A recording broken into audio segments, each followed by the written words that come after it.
everyone, my name is Serena Scott, and I'll go ahead and start by sharing just a little bit about myself. I am the oldest of three. I have a younger sister and a younger brother. I was primarily raised by my mom and my stepdad. Unfortunately, we grew up in a little bit of an unstable environment. My parents made some decisions that took our family in a negative direction and resulted in our family breaking up around the age of about 15.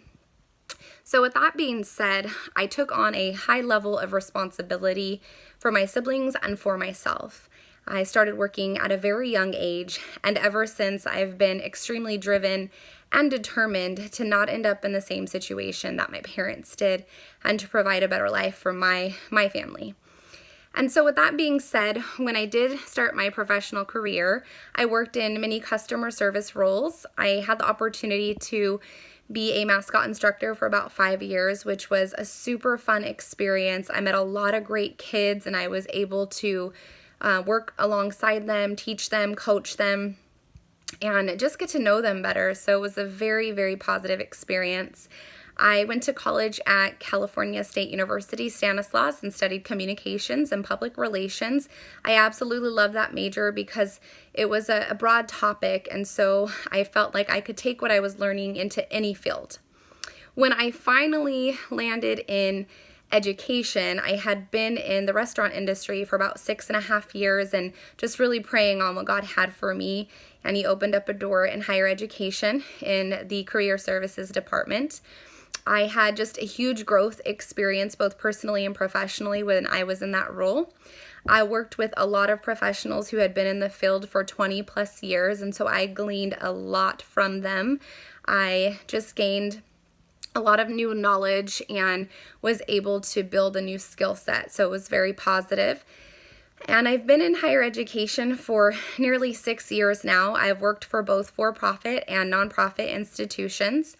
And when I ask myself if there's something special about me, the first thing that comes to mind is my high level of positivity. So regardless of a situation, if it's discouraging or if I feel defeated, my goal is to strive to maintain a high level of positivity and take that everywhere I go and share that with everyone I come in contact with. I would also say that I have the ability to make people laugh and to help them feel comfortable. And through all of that, through the positivity, through the making people laugh and helping them feel comfortable, I would say that God is at the center. So in everything that I do, I am constantly praying through it. And so I would say those three things would be special. In regards to the ethical climate that I've experienced in my professional life thus far, I would have to say that it has improved over the years. So in my position working in the restaurant business specifically, I worked with a lot of leadership who was very unhappy. They were very dishonest, and there was a lot of backbiting and just not a high moral compass or a high level of integrity. Over the years, especially as I've experienced working in private institutions, I've seen just a much higher level of integrity. I've seen a lot more accountability put in place. I've seen a higher moral compass, much more honesty, and just a lot more ownership over the decisions being made and the processes being implemented. And so for that, I'm thankful. And I hope that in the future, as I move forward, I would be able to stay in a very strong ethical climate and secure a position within the Department of Training and Development at the leadership level. That's it. Thank you so much for listening.